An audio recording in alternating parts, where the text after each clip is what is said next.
Hey there, I have a bone to pick with someone. I hear it's National Pet Appreciation Week.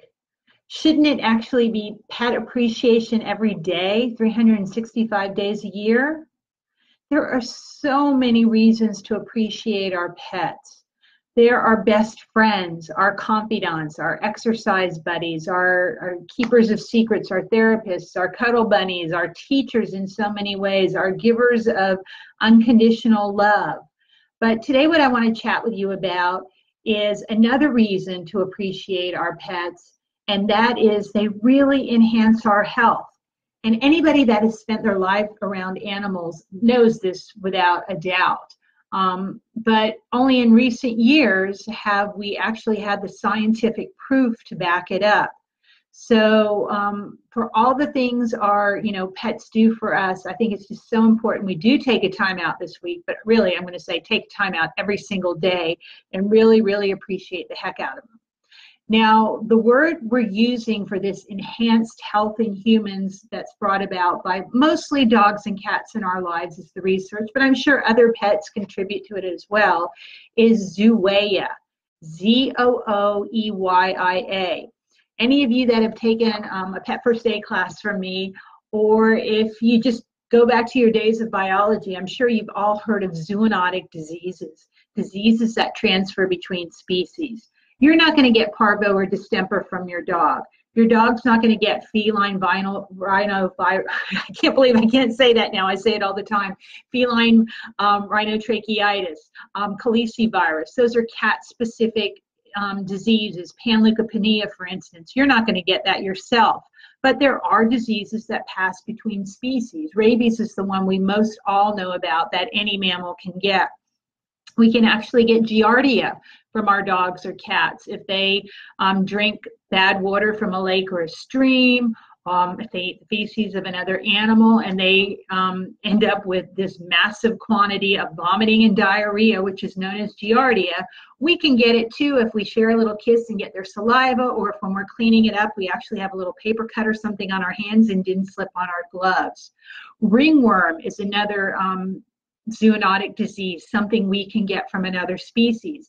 If you ever see a kitty cat, or a dog for that matter, with a missing patch of hair and a little scab, make sure you put on gloves before you touch the pet.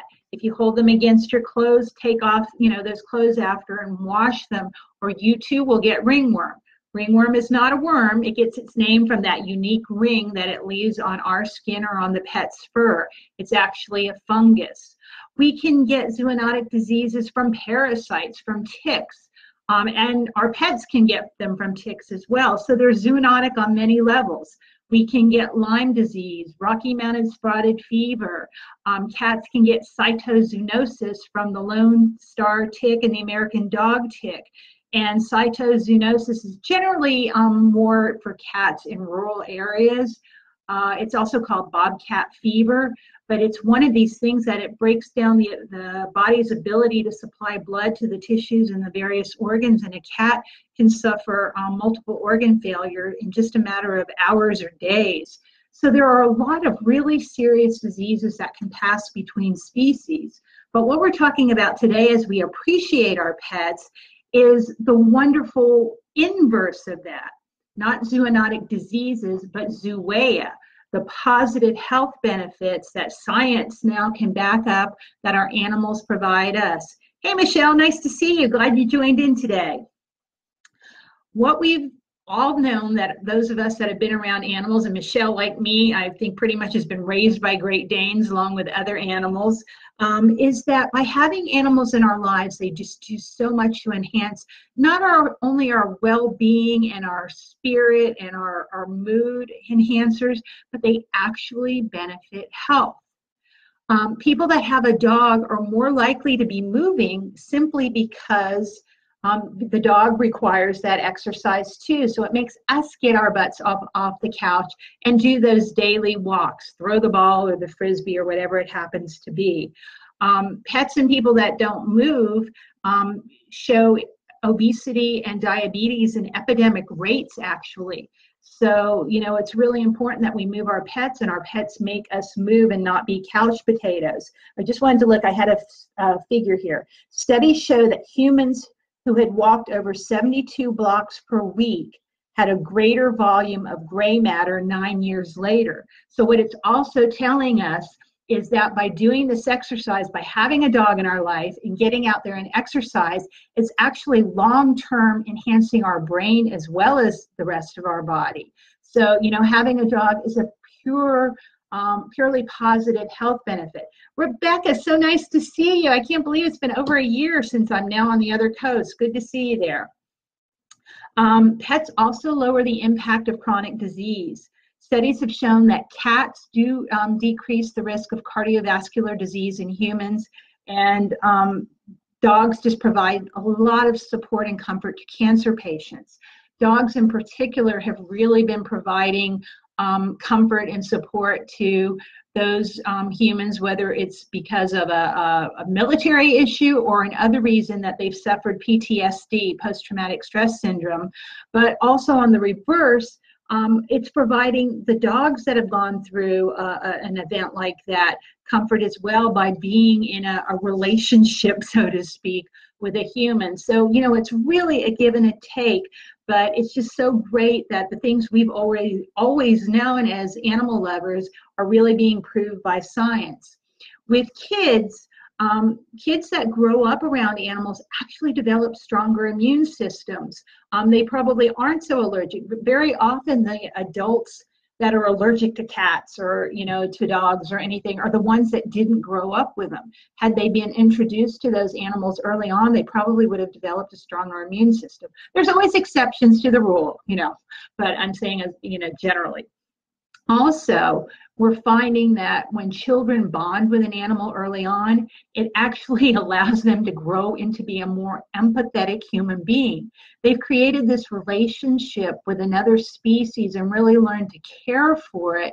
And it just brings out the nurturing and the compassion and the human towards other humans as well. So, what a great plus that is. Pets often help people kick the habit. Sometimes people just aren't motivated for whatever reason, or they try and it's so difficult to stop smoking. But now that research has shown that dogs and cats are actually suffering from being around secondhand smoke, that they're having cardiovascular and respiratory diseases as well, that's the momentum some people needed, that kick in the butt, to actually kick the habit themselves. So it's helping the pets and it's helping the people too. Pets also make us more social. In this day and age, sometimes there's so many things for us to do. We can be around so many people, but then there are also some people that, don't have family and friends because of disabilities, because of economics, for whatever reason. They're kind of more shut in. They're keeping to themselves. They're not getting out and about. And pets are a way to bring them back into life, because they have to get out and walk the dog, or they have to at least go to the store and get the cat food or go to the veterinarian. And in so doing, they meet other pet people and they really have that common bond. Dogs are babe magnets, and also, on the reverse, they also help women find men and men find women, and men find men and women find women, the whole thing. I want to cover all my bases here, because we all love animals, and I think it just really helps bring us together in that if we can develop a love for another species, why can't we develop love, or at least a good sense of like, for other humans? Each of us are a unique individual, and we all have different thoughts and opinions and desires. But if we can, really throw ourselves into loving another animal and see how they love us unconditionally, I think it can really do a lot if we, put that into perspective and realize we can do that amongst our own species as well. So, like I said at the beginning of this broadcast, I don't think it should be Pet Appreciation Week. It should be Pet Appreciation Day, 365 days a year, because these animals do so much for us. They never share the secrets we tell them. They're always there to listen. They rarely talk back. Well, once in a while, Haiku will do his rah, But I mean, for the most part, they don't talk back to us. They're truly our therapists, our exercise buddies, our cuddle bunnies, our best friends, and truly givers of unconditional love. So for all they do for us, make sure that you give back to them in every way possible. Tune in, be in the moment, and really don't just mindlessly walk the dog while you're on the cell or texting and pet the cat while you're on the computer. Really take a time out, be in the moment with them, and appreciate all they have to give, because they are truly one of life's blessings. Thank you guys for joining in today. I look forward to seeing you on Monday, and appreciate the heck out of your pets. Bye-bye for now.